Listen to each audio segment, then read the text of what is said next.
बिस्मिल्लाहिर्रहमानिर्रहीम। साथियों, आज हम कर रहे हैं पास्ट इंडेफिनिट टेंस। क्या कर रहे हैं? Past indefinite tense. यानी पास्ट इंडेफिनिट टेंस से पहले हमने जो काम किए हैं वो है प्रेजेंट के चारों टेंसेस। ठीक, प्रेजेंट के अगर आप लोगों ने देखना है तो हमारे लेक्चर 32 लेक्चर हो गए। ठीक है, यानी हम उसका नाम दिया है क्लास 32।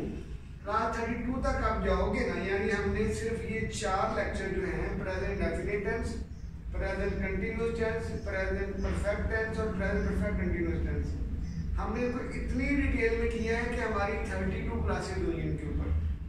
ठीक है ना, यानी एवरेज में हमारी 8 दिनों में, यानी 8 लेक्चर में, 8 क्लासेस में हमने जाके एक टेंस खत्म किया और ये बड़ा वंडरफुली हुआ है। क्योंकि हमारा प्रैक्टिस सेशन था, हमारे पास तो कैमरा बहुत अच्छा नहीं है। ठीक है, हमारे साउंड के मसले हो सकते हैं, तो कोई बात नहीं, अब क्या किया जा सकता है।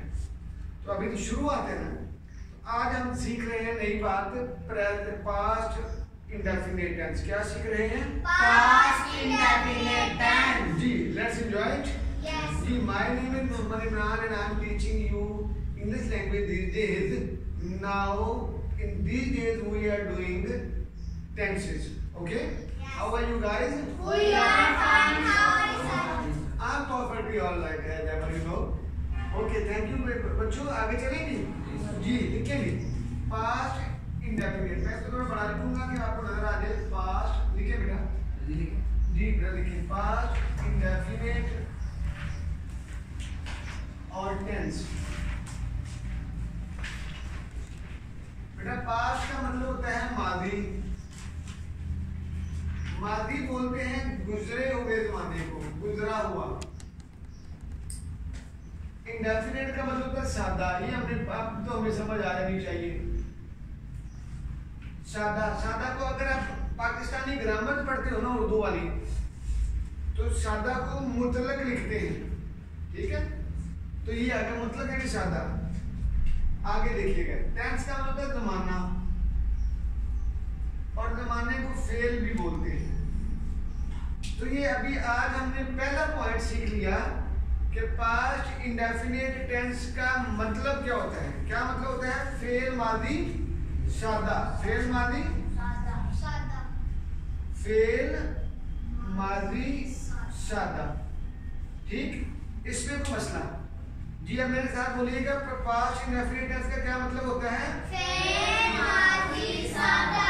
ऊंची आवाज में बोलिएगा, फेल मादी सादा। ठीक है बच्चों, लेंगे। अब इसकी निशानी देखते हैं। अच्छा, निशानी में ना बेटा देखो, मैं ईमानदारी वाली बात करता हूँ, निशानी में तो मैं खुद कंफ्यूज हूँ कि इसकी निशानी क्या बनाएंगे हम। ठीक है, हमारी ग्रामर से जो बताती हैं वो भी बस इल्ला माशाअल्लाह है। अंग्रेजी में इसको समझना जरा आसान हो जाता है। उर्दू में चूंकि हम उर्दू के जुमले कर रहे हैं तो वो अजीब है, हम लिख लेते हैं ऐसे।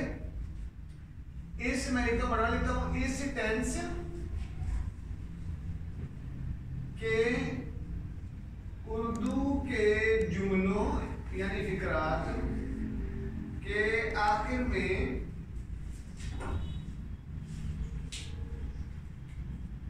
अलिफ, अब ये अलिफ नहीं आ रहा, अलिफ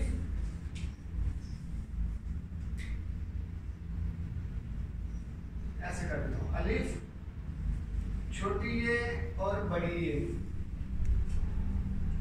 मैं तो ऐसे कर देता हूँ। मेरे पास रेड पेन नहीं है तो इसलिए मैं इसको कर रहा हूँ। इस टेंस के उर्दू के जुमलों के आखिर में अलिफ छोटी ये और बड़ी ये आता है, ये आते हैं। ठीक है ना,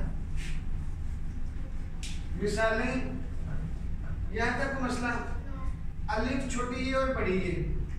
ठीक, ये थी हमारी दूसरी बात। आज हमने दूसरी बात ये क्या सीखी, इस टेंस के उर्दू के जुमलों के आखिर में अलिफ आता है, छोटी ये आती है या बड़ी ये आती है।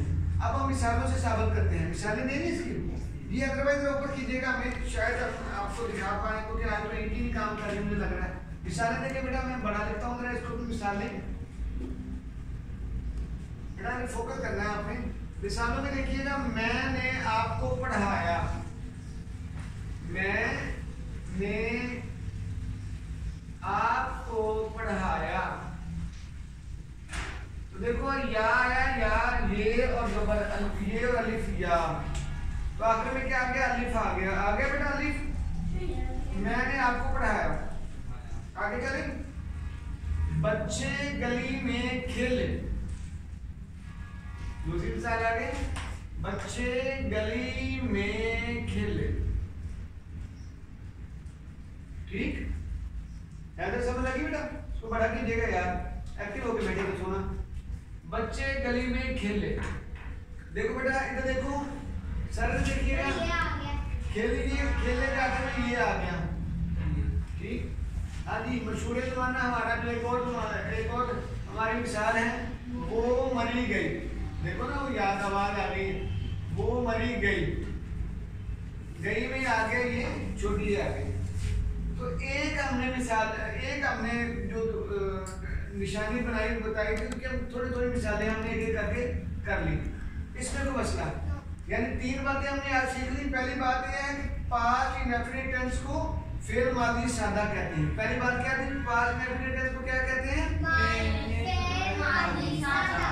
दूसरी हमने निशानी की थी, इस टेंस के उर्दू के जुमलों के आखिर में क्या क्या आता है? अलिफ छोटी है, बड़ी है। फरहान क्या क्या आते हैं? अलिफ छोटी है, बड़ी। शाबाश, ठीक है। तीसरी बातें हमने मिसालें दी थी, तो मिसालें जरा पढ़िएगा, क्या क्या मिसालें आपने दी हैं? मैं आपको पढ़ाया, बच्चे गली में खेले, वो मरी गई। शाबाश, ठीक हो गया। अब इसे करते हैं फार्मूला जी। फार्मूला देखिएगा बेटा, इसका फार्मूला बड़ा आसान है। सब्जेक्ट, वर्ब की सेकंड फॉर्म और ऑब्जेक्ट, और लो जी ये हो गया। सब्जेक्ट, वर्ब की सेकंड फॉर्म और ऑब्जेक्ट है।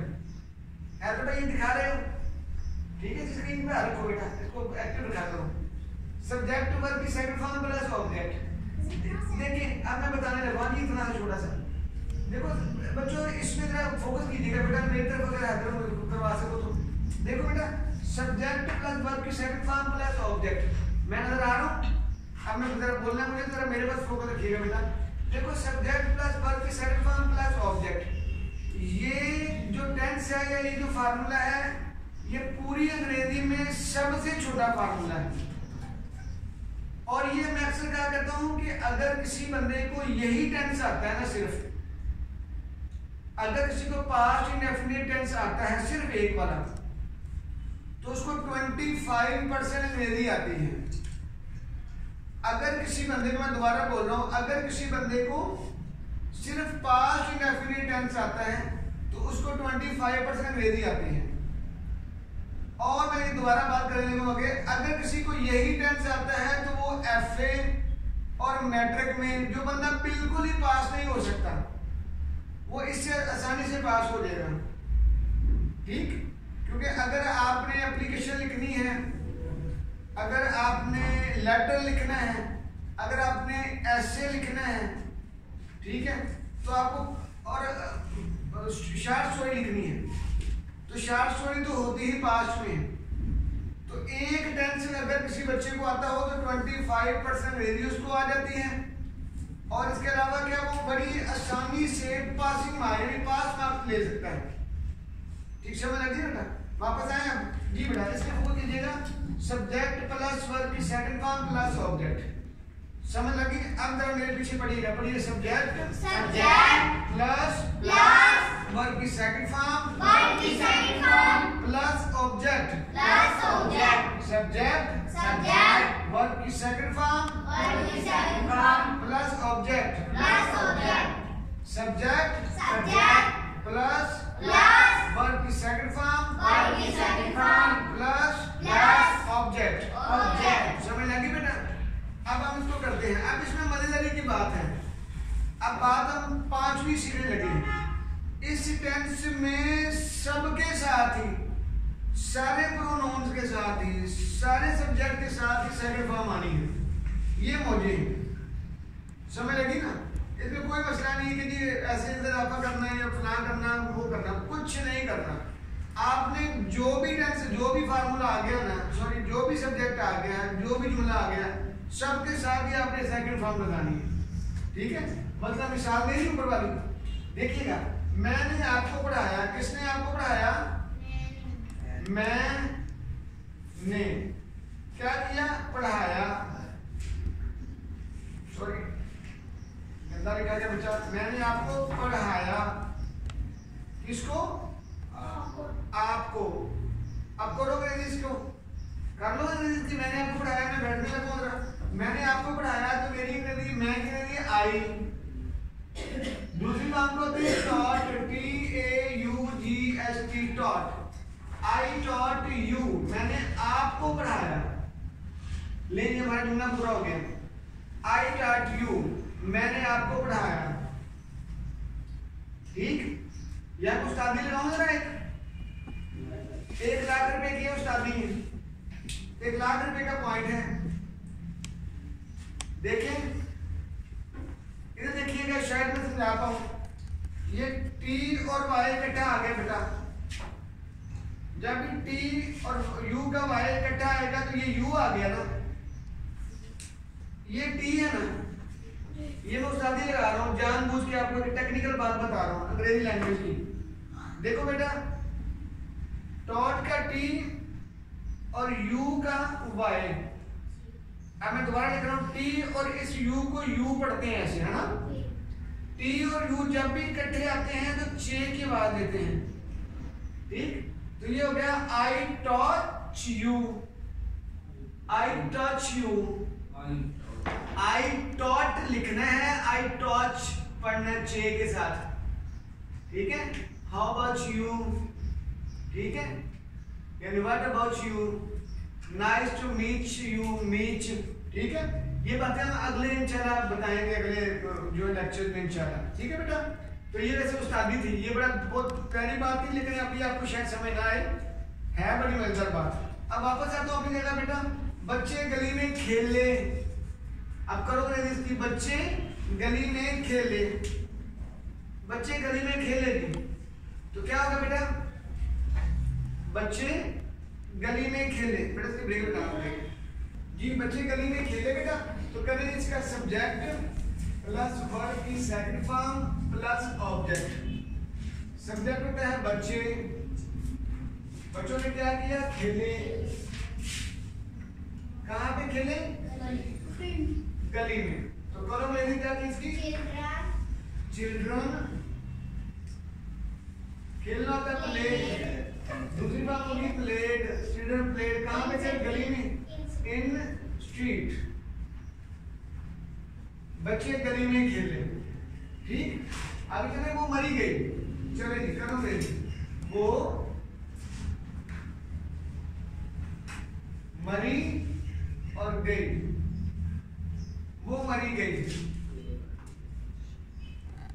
अगर आप कहो तो मैं इसके उसके बगैर ही बना देता हूं। मरी गई, शी, वो, गई, गो, वेंट, गॉन। दूसरी फॉर्म आ गई वेंट। शी वेंट, वो गई, टू मरी। बेटा मरी की स्पेलिंग है U double R double E. She went to Murree, वो मरी गई। ये देखो मैं बड़े आसान आसान जुमले बना रहा हूँ सिर्फ आपको सिखाने के लिए। ठीक, अगला हमने इसको मुश्किल जुमले भी करने हैं। एक और जुमला करेंगे मेरा बच्चा।